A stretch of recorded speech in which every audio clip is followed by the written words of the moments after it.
Syllabus पाठ्यक्रम बताया था। आज बीए पाठ प्रथम के द्वितीय पत्र का आपको पाठ्यक्रम बताता हूँ। इस पत्र का नाम है कथा साहित्य। इसको कहते हैं कथा साहित्य और उसका नाम था हिंदी काव्य। कथा साहित्य यानी कथा से क्या तात्पर्य है, जिसमें नहीं कहानी और उपन्यास।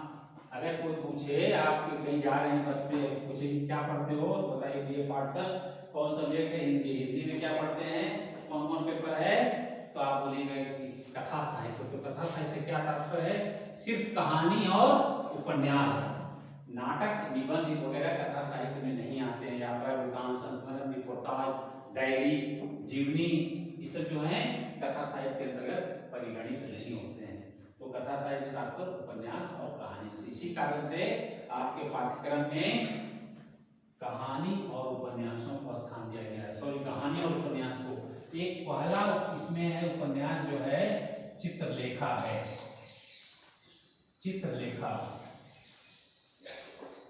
ये भगवती चरण वर्मा जी का उपन्यास है। भगवती चरण वर्मा। दूसरी किताब जो है ये कहानी संकलन की किताब है। ये क्रेडिट किताब है, किसी एक का नहीं है, अलग अलग लोगों की ये रचनाएं हैं। कहानी संकलन जिसमें 10 कहानियां हैं, सब एक से बढ़कर एक कहानियां हैं। दुलाई वाली हिंदी की पहली कहानी, वापसी, ड्यूटी कलेक्ट्री, सरहद के पार, पर्दा इत्यादि कहानियों को इसमें शामिल किया गया है। और ये अलग अलग प्रकाशनों से निकली हुई है, कोई एक प्रकाशन से नहीं। जिसमें BA part first Kota university लिखा हो उसको आप ले सकते हैं। इसके अंतर्गत तीसरा जो है लिखिए उपन्यास और कहानी का इतिहास, तीसरा भाग। इस सिलेबस में तीसरा जो अंश है वह है हिंदी कहानी और हिंदी उपन्यास का उद्भव और विकास। हिंदी कहानी और हिंदी उपन्यास का उद्भव और विकास। देखिए उपन्यास, कहानी, उद्भव विकास।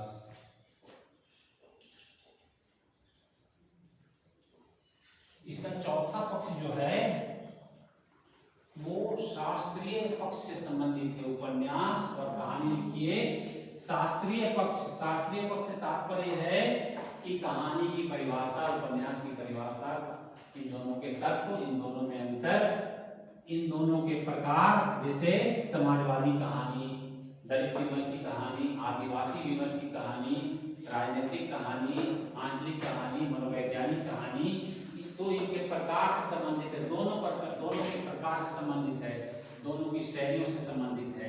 और इसी के अंतर्गत एक प्रमुख जो है, मानिए कहानी के क्षेत्र में जो प्रमुख कहानीकार हुए या उपन्यास के क्षेत्र में जो प्रमुख उपन्यासकार हुए उस पर जो है प्रश्न आता है। ठीक है, अब ये 4 ही है आपका। अब इसका अंकों का विभाजन लिखिए, कैसे कैसे प्रश्न आते हैं। अंकों का विभाजन,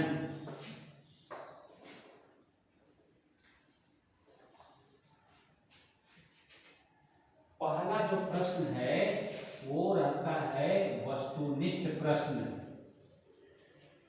वस्तुनिष्ठ प्रश्न, इसमें कोई भी विकल्प नहीं रहते हैं। 1 × 10 बराबर 10 अंक का होता है। ये फर्स्ट क्वेश्चन रहेगा वस्तुनिष्ठ प्रश्न।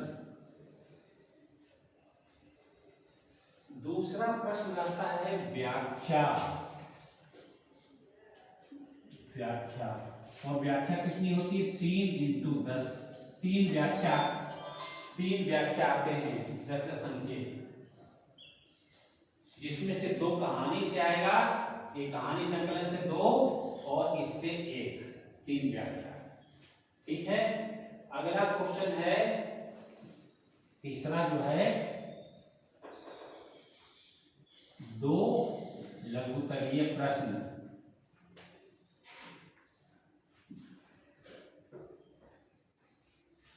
2 × 10, 2 क्वेश्चन ऐसे आएंगे जिसमें विकल्प दिया रहेगा की कहानी के क्षेत्र में मुंशी प्रेमचंद का योगदान बताएं।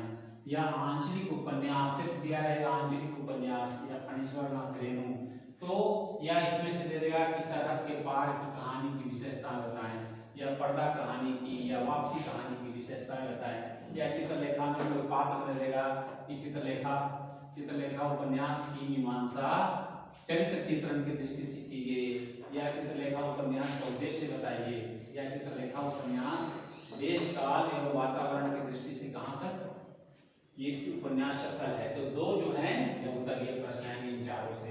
और अगला जो क्वेश्चन है आपका दो जो है लॉन्ग क्वेश्चन 2 ×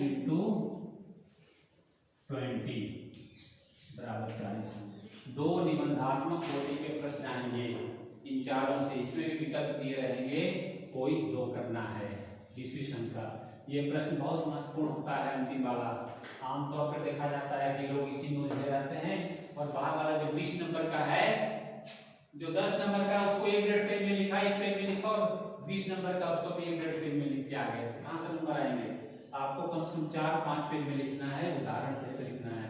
तो ये जब तक आप याद नहीं करेंगे क्वेश्चन तब तक नहीं लिख पाएंगे। लाइन में रटा विशेष में दे देगा कि कहानी के तत्वों को बताइए, उपन्यास के तत्व बताइए। कितने तत्व होते हैं कहानी के? 4। कौन कौन?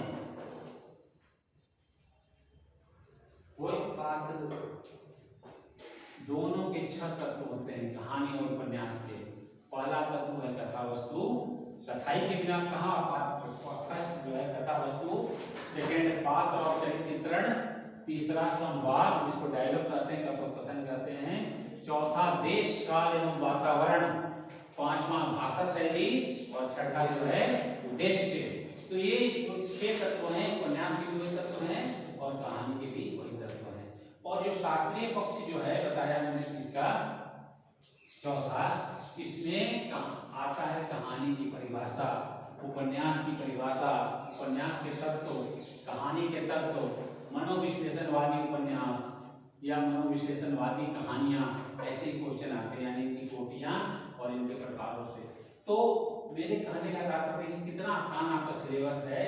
1 यूनिट है उपन्यास कहानी, एक क्वेश्चन आपने उपन्यास का पढ़ लिया और कहानी और विकास पढ़ लिया, तो आपके निश्चित रूप से 10 से 15 नंबर के क्वेश्चन कहीं जाएंगे नहीं, एकदम आने ही आना है। 2 क्वेश्चन में 1 क्वेश्चन आना ही है, तो सबसे पहले इस पेपर में इसको याद करना चाहिए खूब अच्छी तरह से। उसी प्रकार ये क्वेश्चन भी बहुत छोटा क्वेश्चन है, दोनों की दो कहानी और उपन्यास की दोनों परिभाषा जान लीजिए, उनके तत्व जान लीजिए और कितने प्रकार हो जान लीजिए। तो ये क्वेश्चन पहले इसको पढ़ लीजिए, फिर आप कहानी संकलन पढ़िए, समझिए, और फिर अंतिम में पढ़िए। और सुनिए दूसरी बात, काव्य में तो खूब सारे आप लोग मेहनत कर लेते हैं और गद्य में करते ही नहीं, जिसके कारण काव्य में नंबर आ जाता है। और इसमें 35, 37, 38, 40, 42, 44, 50 तक में आके 95% लड़के जो हैं यहीं पर आके अटक जाते हैं। जबकि ये पेपर उसकी तुलना में आसान है, लेकिन गद्य में लिखना कठिन होता है, समझिए। काव्य में तो कवियों की कविताएं याद करके लिख दिया, अर्थ जानते हैं तो उसके आधार पर लिख दिया, लेकिन असली परीक्षा जो है गद्य में छात्र की प्रकट होती है। गद्य कवियों के लिए भी कहा गया है गद्य कवियों की कसौटी है, यानी गद्य लिखना कठिन है। तो इसमें जब तक आप जानेंगे और आपकी भाषा शैली अच्छी रहेगी तभी तक इसमें लिख पाएंगे, अन्यथा आप नहीं लिख पाएंगे। तो मैंने आपको एक उपाय बताया कि सबसे पहले आप उपन्यास कहानी को, उद्भव विकास को अच्छी तरह से किताब से आप उसको एक करना, पढ़ना, फिर ये पढ़ना, और कहानी संकलन का रखिए। आप नहीं भी आइए, घर में रहिए, तो कहानी संकलन का आपको जो मैंने भाग बताया वो पढ़ लीजिए। फिर ये अंतिम में चौथा ऊपर ध्यान दीजिएगा, तो ये पेपर भी है आपका समझ जाएगा। किसी को कुछ पूछना है? देखिए अब 1 मार्च को पुनः मुलाकात होगी इसी कमरे में, ठीक है ना? तब तक आप लोग घर पे आराम से पढ़ें और तैयारी करें। धन्यवाद।